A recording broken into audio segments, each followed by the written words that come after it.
Bon matin! Encore un beau mercredi ensemble. Alors, je vous attends quelques minutes. Mon nom est Geneviève, je suis l'entraîneur musculaire, mais je suis aussi la présidente de lamotivatrice.com qui a vu jour il y a plus de 14 ans maintenant pour aider des femmes qui, un peu comme moi, vivaient peut-être la même chose, beaucoup d'ostéoporose, mais aussi plein de symptômes qu'on disait à l'époque, mais qu'on dit encore, des symptômes de périménopause, avant la ménopause. Et au cours des années, j'ai fait des recherches, j'ai regardé, j'ai lu, et je me suis aperçue que finalement, la ménopause, c'est quoi? C'est une journée dans notre vie.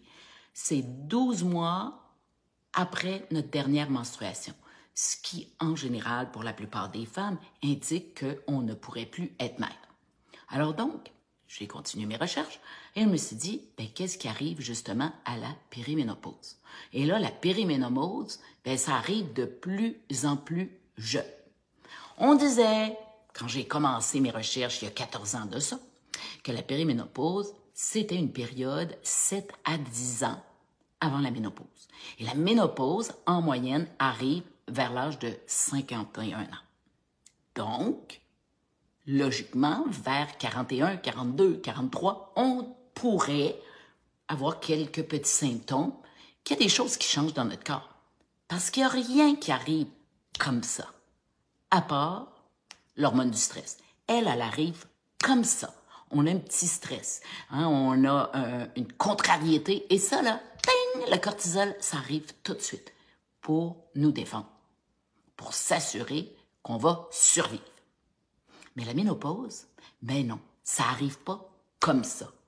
Notre corps le fait doucement, et si on ne prend pas soin de notre corps, justement, il nous envoie plein de petits sons de cloche, comme des chaleurs, comme des sueurs nocturnes, mais aussi des maux de tête, mais aussi la perte de mémoire.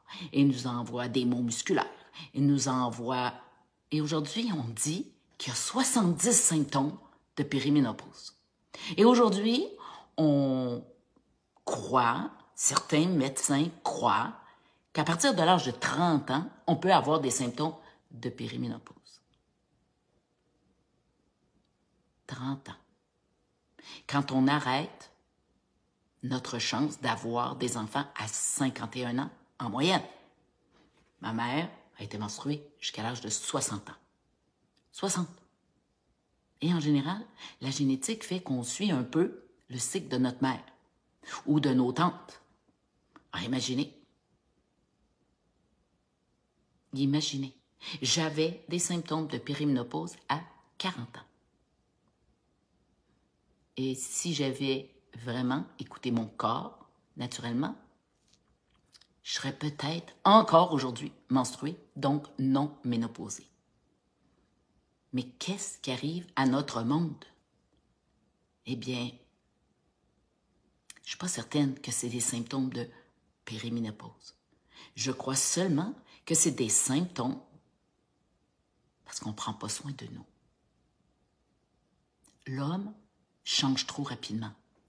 Les habitudes de vie de l'homme changent trop rapidement et le corps n'est pas adapté à tout ça. On n'est pas adapté à la pollution. On n'est pas adapté au rythme de vie, le rythme de fou qu'on vit en ce moment. On n'est pas adapté encore à avoir cette fichu engin qui gère notre vie, le téléphone. On n'est pas encore adapté à tous nos légumes et tous nos fruits transformés. On n'est pas adapté à peut-être même nos viandes qui sont nourries de façon différente. On n'est sûrement pas adapté à tout le mercure qu'il y a dans les poissons. Alors donc, c'est sûrement pour cette raison que dès l'âge de 30 ans, si on n'a pas fait attention à nous dès notre jeune âge, on a des symptômes qu'il y a quelque chose qui ne va pas bien dans notre corps. Mais est-ce vraiment des symptômes de périménopause? Et là, bien souvent, à 35 ans, à 40 ans, avec peut-être un symptôme qui pourrait être normal, des menstruations plus fréquentes, plus abondantes, moins régulières, peut-être que ça pourrait être normal. Encore là, la plupart de nous avons 0 symptômes. Mais c'est possible. Alors peut-être que oui, c'est normal, si on saigne un peu plus, d'être déficiente en fer, en zinc. Peut-être. Mais si on nous parlait de juste manger un peu mieux, ou ce qui contenait de bonnes sources de fer et de zinc, donc de la viande rouge, ben ouais, la viande rouge, peut-être qu'on arrêterait, on stopperait ça là à 40 ans. Moi, à 40 ans, on m'a dit, madame, vous saignez comme ça, vous en êtes vraiment anémique, vous êtes tellement anémique, il faut faire quelque chose. On m'a pas dit de manger du bœuf, on m'a pas dit de manger de la viande chevaline, on m'a pas dit de manger du brocoli, on m'a pas dit, non, on m'a dit, madame, on va vous donner du Provera, ça va arrêter vos menstruations. Ouais. À 40 ans, on m'a donné du Provera. Petite piqûre ici, chaque 3 mois, fini les menstruations, fini les saignements. En quelques mois, avec du fer en comprimé, j'avais refait justement mon fer et j'étais beaucoup moins anémique. Mais est-ce que c'était vraiment la bonne solution? Parce que lorsque cette période-là a eu lieu, en plus de ça, j'étais tellement fatiguée que, devinez, je bougeais peu. Je bougeais peu. Il y a un moment donné où je pouvais courir 10 km et je suis tombée à 1 km. Et je m'en souviens, c'était justement lorsque j'ai rencontré mon conjoint. Je pouvais courir, je pouvais faire du vélo. Et tranquillement, pas vite, au cours des mois, j'étais redescendue à quelques kilomètres versus 10 kilomètres. Mais personne ne m'a dit, Geneviève, mets des bons aliments. Continue à bouger doucement. Peut-être que tu as beaucoup de stress dans ta vie. Mais les années ont passé. J'ai continué mon Provera. J'ai continué à jouer au yo-yo. Parce que oui, je détestais ma silhouette. Donc, des semaines que je mangeais très peu, des semaines que je mangeais n'importe quoi, des semaines que je mangeais très peu, des semaines que je mangeais n'importe quoi. Donc, non seulement à l'âge de la vingtaine, de la trentaine, de la quarantaine, j'ai joué le jeu du yo-yo, mais à 40 ans, je prenais du Provera. Et à ma dizaine, à ma vingtaine, j'étais obèse. Et encore là, je mangeais n'importe quoi. Et tout à coup, 50 ans arrivant, bing! Après un beau marathon, je l'ai aimé mon marathon, je me suis bien entraînée, j'ai couru comme une grande, ça a été facile. 4h15 comme ça, en jasant mon chum, découvrant la ville de Montréal, acclamé par les gens qui sont sur le bord de la route. Une température, bon, plutôt maussade quand on a débuté, mais correcte dans le reste de la journée. C'était fantastique. J'étais fière de moi. Ah oui, écoutez, la petite grosse qui n'avait jamais rien fait de sa vie, qui courait 42 km, sans arrêt, en 4h15, en s'arrêtant 2 fois pour aller faire pipi. C'était pas pire. J'étais dans la moyenne des gens pour quelqu'un de 49 ans. Mais après, quelques semaines seulement, et là, on m'avait dit, Geneviève, tu as couru un marathon, tu es bien entraînée, là, il faudrait que tu prennes quelques semaines de relâche. J'ai pris des semaines de relâche, j'ai recommencé ma course doucement en novembre, et tout à coup, cric, coin Sherbrooke, Évio, impossible de courir, impossible de piétiner. Et là, je suis pris en novembre, il fait fret, un matin à 6 heures avec mon chum, mal à la hanche. Pas mal à la hanche, comme mal à l'intérieur, à la haine, à mourir, une douleur intense. Quelques mois avant, j'avais eu une opération. Oui, dans la haine. Je m'étais déchiré la haine en courant, en montant une côte. J'avais glissé et ça avait fait un déchirement. J'avais été opérée. Alors tout de suite, dans ma tête, je me suis dit, c'est ça. Je viens de redéchirer mon opération. J'ai redéchiré. Alors, pendant des semaines, j'ai attendu pour voir mon chirurgien. Je suis allée voir un autre chirurgien parce que rien ne passait. Les douleurs étaient tellement intenses. Et là, tout à coup, mon deuxième chirurgien m'a dit, peut-être qu'on a touché un nerf. Alors, Superwoman, il faudrait arrêter, puis il faudrait peut-être prendre de la médication pour éliminer la douleur, complètement enlever la douleur, pour que ton cerveau croie que tu ne peux plus avoir de douleur. Alors donc, c'est ce que j'ai fait. J'ai pris de la médication contre la douleur pour éliminer la douleur. Mais j'avais de la misère à compter jusqu'à 10. Et là, tout à coup, j'ai décidé que ça ferait. Je suis retournée voir mon premier chirurgien et j'ai dit, là, ça va pas. Ça va pas du tout. Alors, parce qu'il avait peur, peut-être à une poursuite judiciaire, peut-être qu'il avait peur que oui, il avait mal fait son travail. Alors, on m'a envoyé à la clinique de la douleur. Ouais. Et pendant 6 mois, chaque début de mois, j'avais une injection à la haine pour contrôler, peut-être, la douleur à un nerf qui aurait pu être touché lors de l'opération. Une journée plus tard, après chaque injection, c'était rien, nul, rien. Aucune sensation. Toujours la douleur. Et ce n'est que 6 mois plus tard qu'on m'a dit, Madame, vous faites de l'ostéoporose.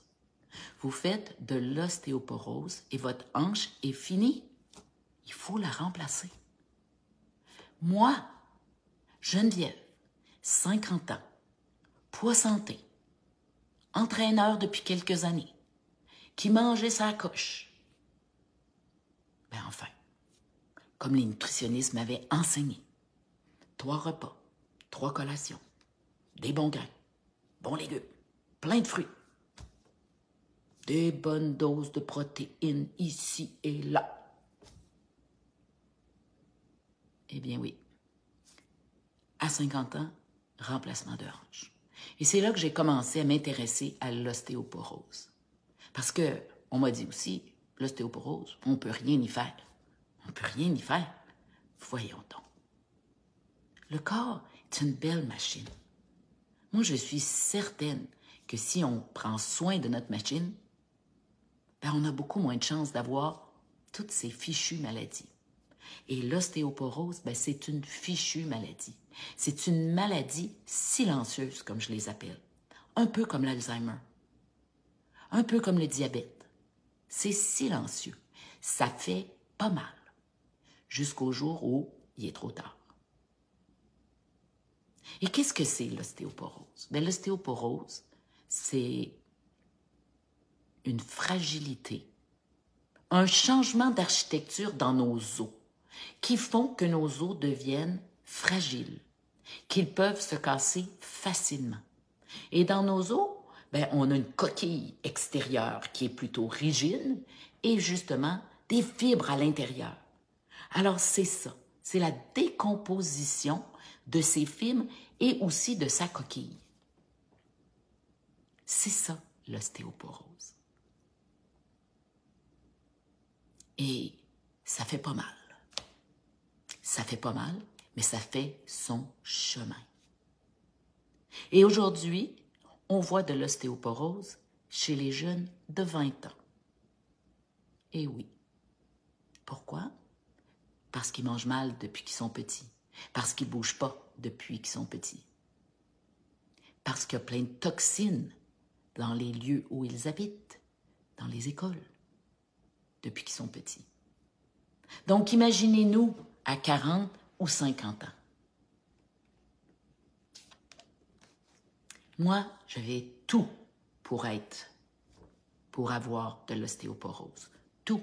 Mais on n'a jamais mentionné ça.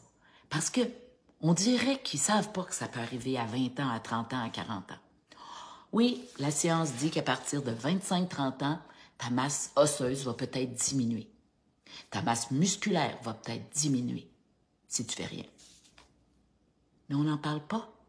On dirait qu'on commence à en parler, justement, à 50 ans, à 55 ans, à 60 ans, quand là, on commence à tout avoir mal aux hanches, tout avoir mal aux genoux, tout avoir mal aux épaules, puis il faut remplacer tout ça. Et là, c'est des chirurgies majeures. Oh, c'est rien! Mon chum est rentré le matin. 8 heures plus tard, il était dans ma voiture, on revenait dans la maison et la chirurgie était faite. Mais ce qui vient après, c'est pas rien. Même si mon chum est en santé, même si mon chum mange bien depuis des années, cétogène, même si mon chum dort super bien, même si mon chum a une digestion extraordinaire, ben lors de l'opération, ils ont touché un nerf qui fait qu'à partir de son genou, zéro sensation. Et après plus d'un an, en faisant de la physio, des exercices, c'est encore pas pareil. Cet hiver, après plus de 12 mois maintenant, il n'y a toujours pas de ski. Oui, il y a du gym. Oui, il y a de la marche. Mais je suis même pas certaine qu'il serait capable de courir 5 kilomètres en ce moment. En voyez-vous qu'un remplacement de hanche, comme un remplacement de genou, comme un remplacement d'épaule, ce n'est pas rien. Même si c'est devenu presque des opérations d'un jour. Alors, l'ostéoporose, ben oui, c'est ça. C'est que nos os deviennent fragiles. L'intérieur de nos os deviennent fragiles parce que nos cellules, oui, nos cellules ne sont plus en santé. Nos os, c'est vivant. Ça se refait. C'est possible de les refaire. Mais on dirait que quand il est trop tard, ben il est trop tard. Mais si à 20 ans, à 30 ans, à 40 ans, on avait commencé à me parler de ça et qu'on m'avait mentionné ce qui cause l'ostéoporose, bien peut-être qu'aujourd'hui, j'aurais repoussé de 10 ans, de 20 ans, mon opération aux hanches. Mais jamais personne m'a parlé de ça. Non. On m'a dit que quand j'étais obèse, ben, il faudrait perdre du poids, c'est pas bon pour ta santé. C'est pas bon pourquoi? Ah, tu vas faire de la haute pression, tu vas faire du diabète, tu vas peut-être avoir une maladie cardiovasculaire. Moi, on ne m'a jamais parlé que l'obésité, c'était de l'inflammation, puis ça pouvait causer l'ostéoporose. Eh oui. Quand j'avais tous ces saignements-là, complètement hors de contrôle, au lieu de me donner du Provera, un anovulant, qui détruit nos os, on m'avait dit, madame, on va faire autre chose, on va essayer naturellement. Peut-être que, si on m'avait parlé de saines habitudes de vie, peut-être que, non, j'ai pris du Provera pendant 12 ans. Et c'est un autre gynécologue qui a dit, « Hein, tu t'en vas te faire opérer pour une hanche, puis tu prends encore ça? Wow! Faut arrêter ça. Dangereux. » Mais mon gynécologue, qui m'avait prescrit ça à 40 ans, jamais il m'a mentionné ça. Alors peut-être que comme moi, vous avez ou vous menez une vie qui vous cause l'ostéoporose. Peut-être que vous n'avez pas encore de son de cloche. Peut-être que vous n'avez pas de symptômes. Mais pourquoi attendre? Et là, j'avais le goût de vous mentionner, justement, ce que les grands médecins aujourd'hui, ceux qui font des recherches, qui croient que peut-être le mode de vie serait extraordinaire pour prévenir ces maladies ou pour peut-être améliorer la vie de ceux qui ont ou qui font de l'ostéoporose.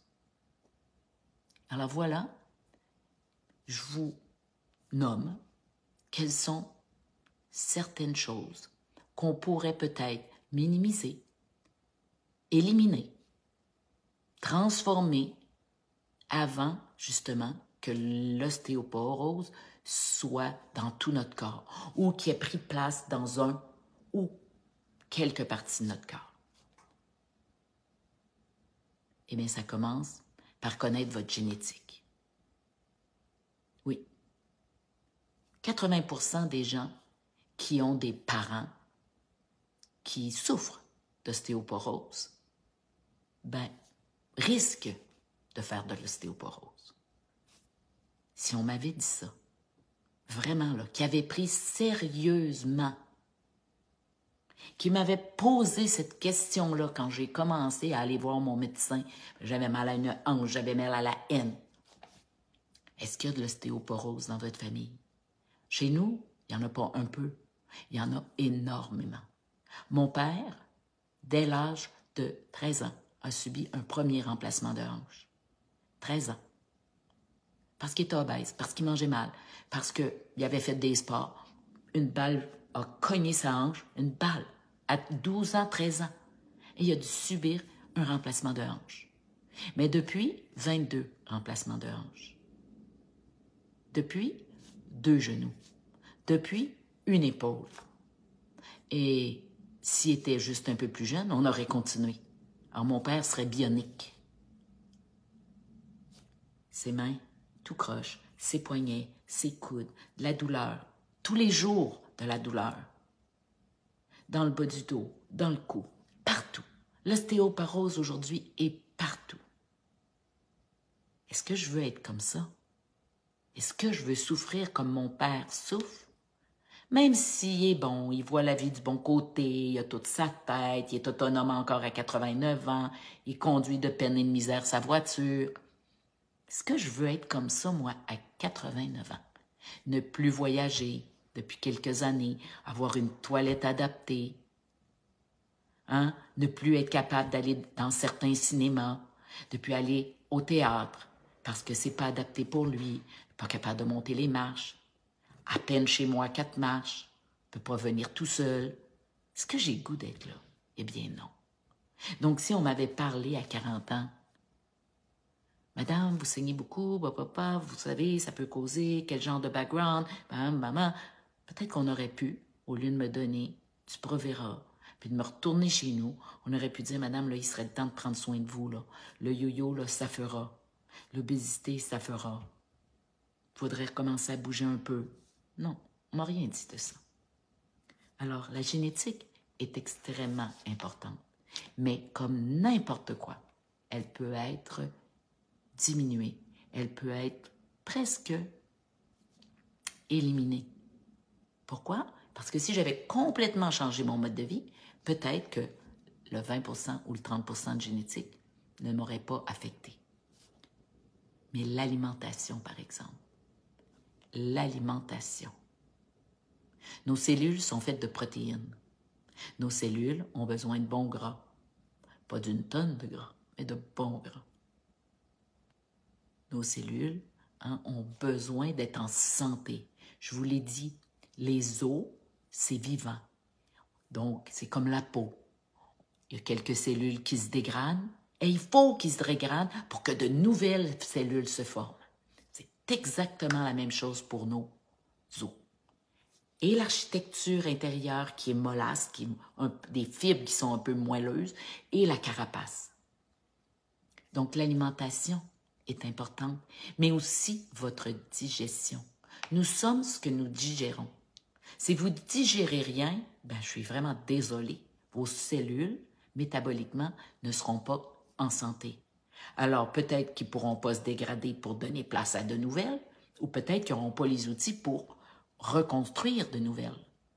Voyez-vous, c'est toujours pareil dans le corps humain. Éliminer pour mieux rebâtir.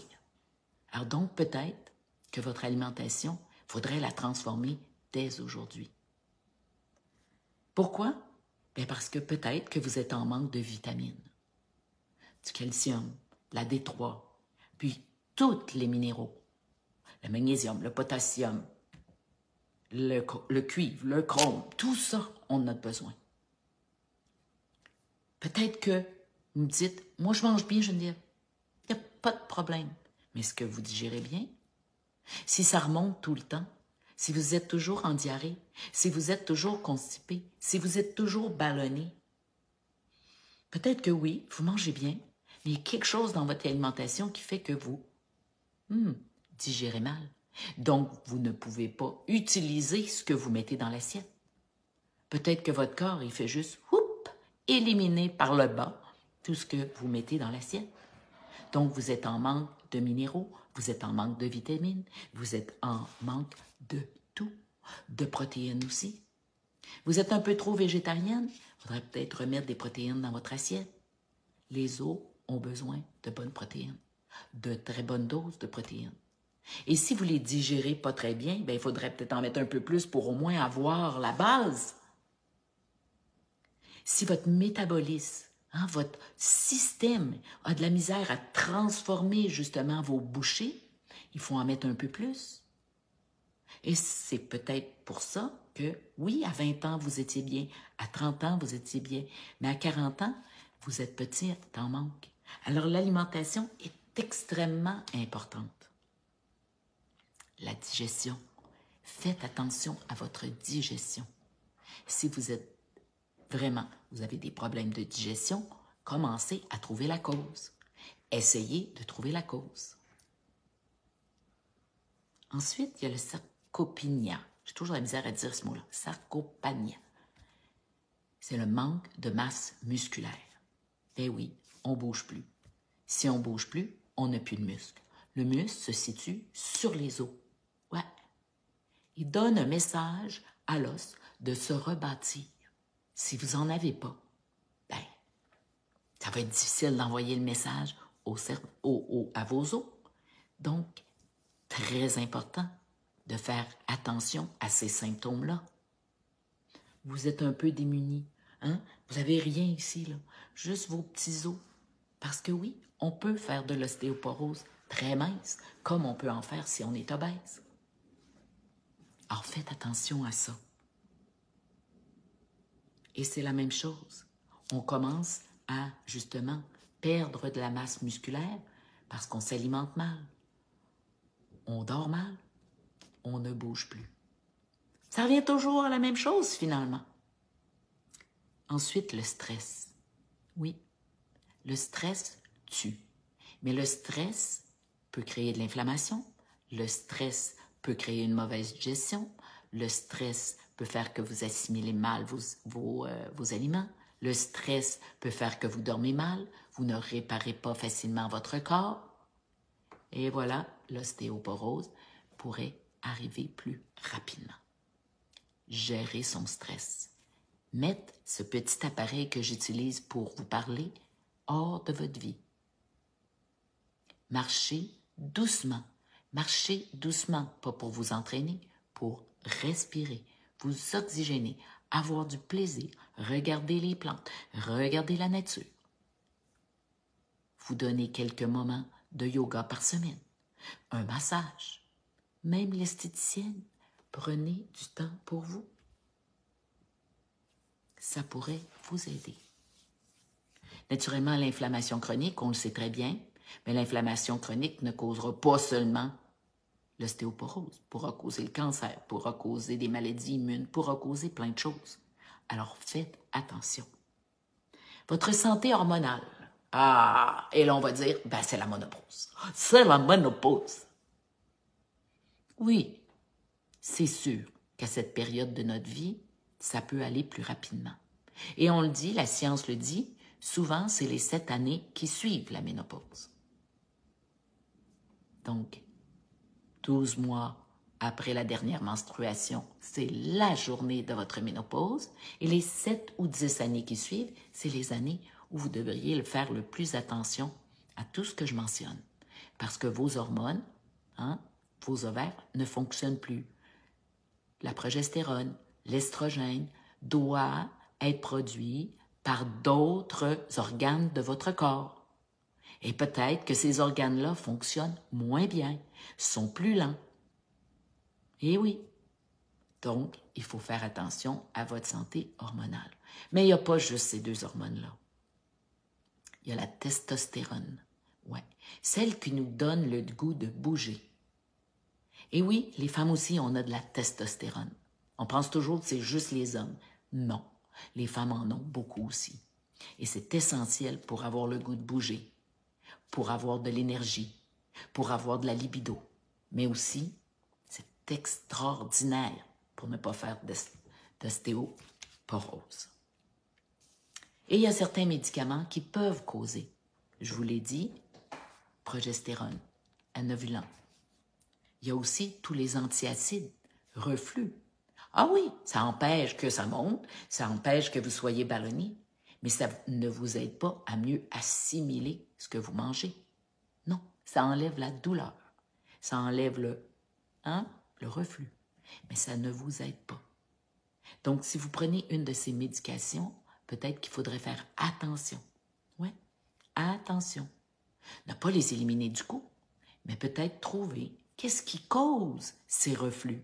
Est-ce que c'est le trop de sucre? Est-ce que c'est certaines plantes? Est-ce que c'est le gluten? Est-ce que c'est le lactose?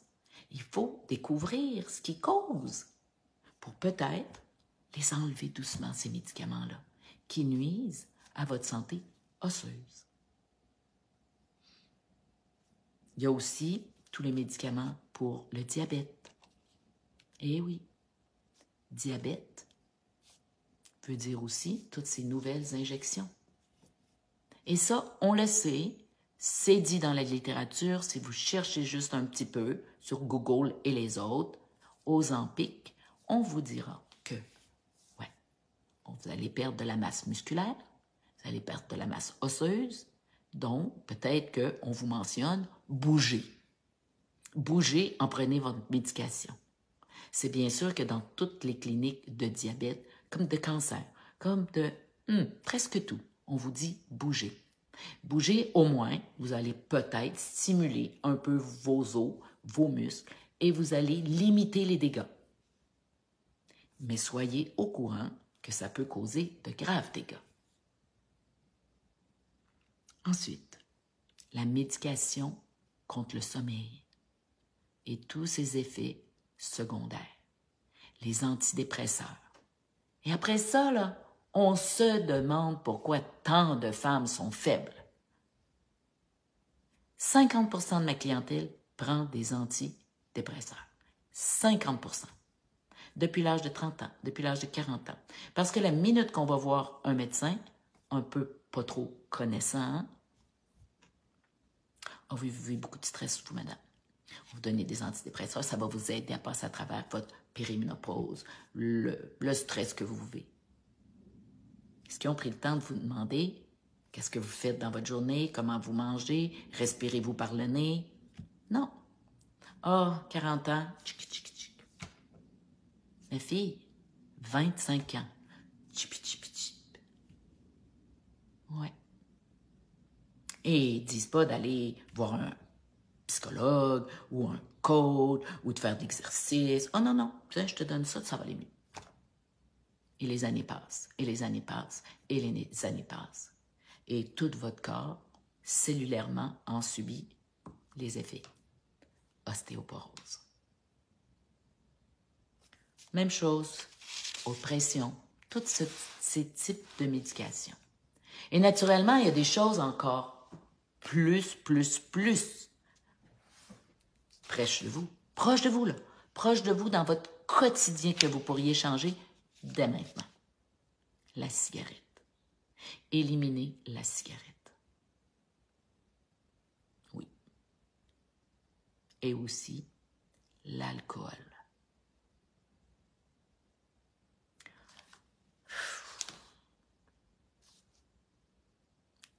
Je me dis encore, pourquoi nous dit-on que les femmes peuvent boire 8-10 consommations par semaine? Les hommes, 12-14. 2 petits verres de vin le samedi soir, vendredi soir, c'est parfait pour nous. C'est bon, c'est même bon.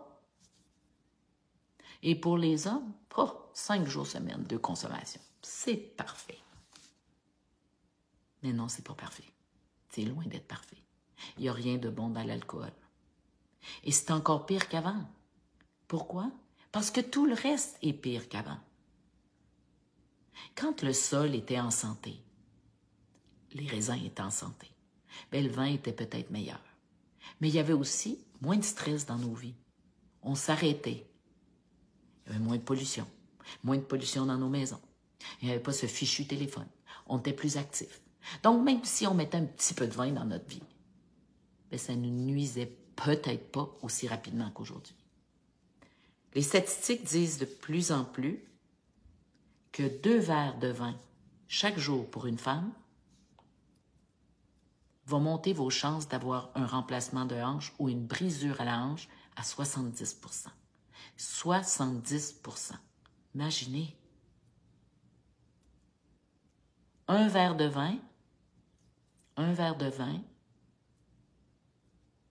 et ça c'est dans la science, pousserait plus de 50 % des femmes à peut-être avoir un cancer du sein. Imaginez. Wow! Alors donc, c'est important. C'est important de minimiser l'alcool et c'est important d'éliminer totalement la cigarette. On le sait. Et naturellement, un des points aussi importants, l'opération bariatrique. Pourquoi? Parce que pendant des semaines, des mois, et peut-être des années, vous allez minimiser ce que vous mettez dans votre assiette. Ah oui, vous allez perdre du poids, mais vous allez aussi éliminer plein de vitamines, plein de minéraux essentiels à la santé de vos os. Alors voilà, voilà toutes ou enfin la plupart des causes d'ostéoporose. Alors arrêtez de penser que ça ne vous atteindra jamais parce que vous avez 40 ans, 50 ans, 60 ans, que vous avez 0 mot. C'est une maladie silencieuse. Ça arrive doucement, doucement, doucement. Mais avec toutes les indications, toutes les causes de l'ostéoporose, pourquoi ne pas commencer doucement à passer à l'action? À passer à l'action. Si vous êtes fumeur, peut-être éliminer la cigarette. Si vous êtes un grand buveur, peut-être diminuer votre alcool. Si vous ne bougez jamais, si vous avez plusieurs médications, peut-être commencer à en parler à votre médecin, comment l'éliminer. Si tout ce que vous trouvez dans l'assiette ne comprend presque pas de protéines, il faut peut-être en ajouter. Et si vous êtes toujours ballonné après avoir mangé des tonnes de légumes, peut-être il faudrait les diminuer pour manger autre chose. Commencez à regarder autour de vous. Est-ce qu'il y a plein de moisissures, plein de toxines? Le stress, offrez-vous des petites vacances, offrez-vous des petits cours de yoga, offrez-vous des petites minutes ici et là pour mieux respirer. Toutes des petites choses que vous pouvez créer facilement pour justement la santé de vos os. Que ce soit l'architecture ou justement la densité de l'os, pourquoi pas? Personne ne veut subir une chirurgie de la hanche, du genou, des épaules. Personne. Personne ne veut avoir des douleurs pendant des semaines, des mois, des années. Personne ne veut terminer sa vie tellement faible qu'il va devoir être en chaise roulante. Personne ne veut avoir des maux comme ça. La douleur cause un stress, le stress tue. Alors voilà. Voilà pour aujourd'hui. Premier mois, première semaine du mois de mars, ça sera le thème de tout le mois de mars, l'ostéoporose. Comment faire pour le traiter, comment mieux manger. Et la semaine prochaine, et oui, ça sera la capsule, quoi mettre dans l'assiette au cours d'une journée pour justement optimiser la santé de vos os, de vos muscles qui sont collés sur l'os pour avoir une belle vie en minimisant l'ostéoporose. Sur ça, bonne journée.